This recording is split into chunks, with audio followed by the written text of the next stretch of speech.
welcome back. I'm so glad to have you guys watch the videos. I guess I still don't know how to do an intro, but today I wanted to talk about, oh gosh, I just realized that I always somehow kind of starts all the videos like that by saying, today I wanted to talk about kind of thing. I shouldn't do that. I'll figure it out as time goes by, even though it's been a long time. I need to take this a bit more seriously. I noticed there's a lot that's been happening. Yeah, like when I say a lot, I'm talking about, let's say, first of all, the thing that came out with Ravi Zacharias, and then, he's not the only one. I'm sure you can relate with in maybe your local church or community. You can relate to such things are cropping up. Maybe people who you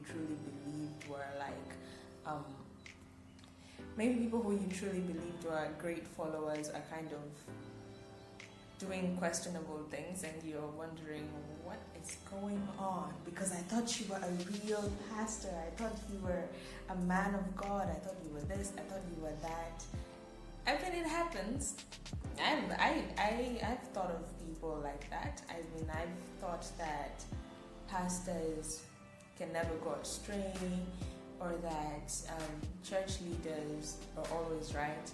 But then reality teaches us something different, and as the Bible has told us that you don't base your faith on somebody else's faith.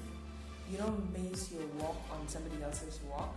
And let me just use this excuse to excuse myself for not posting regularly. I'm actually glad I don't, because then it means you have the room to go and work out your own faith, so it doesn't necessarily have to be based on what Fiona says or what Fiona does.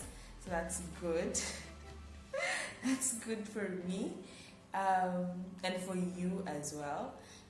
But I think there's something we can pick out of all this, and it's not just the pastor issues that are happening. It's even things to do with.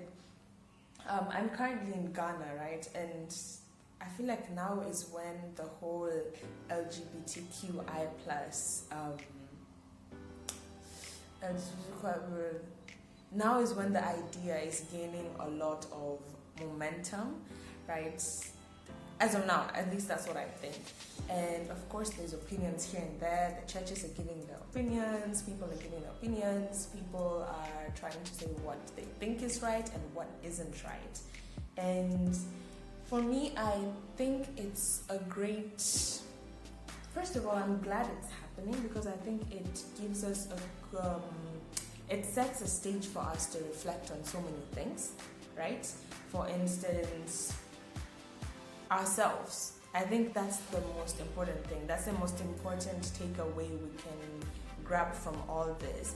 That instead of really trying to battle about whether or not these pastors are right or wrong, or whether they should be part of our churches, or whether the LGBTQI plus people should be allowed to practice whatever they want, and whether or not they're committing the greatest atrocities or not, it should drive us to examine ourselves, right? Because the scriptures clearly tell us that no one is good, right? And no sin is greater than the other, right? So that means that when we put ourselves, this is me included, okay, because I'm no saint, when we put ourselves in a position whereby we want to openly call out somebody's sin, again, this is like an iffy topic, because yes, we are supposed to call sin by its name, but then where do you draw the line between calling out sin and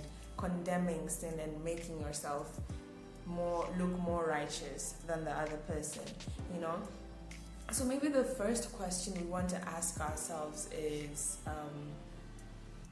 what am I doing that hasn't come to light? Because the difference between us and the people we're seeing around is that they have chosen to hang their sins on the line in public for the whole world to see, while we have chosen to practice these sins in private and we won't tell anybody about it, right?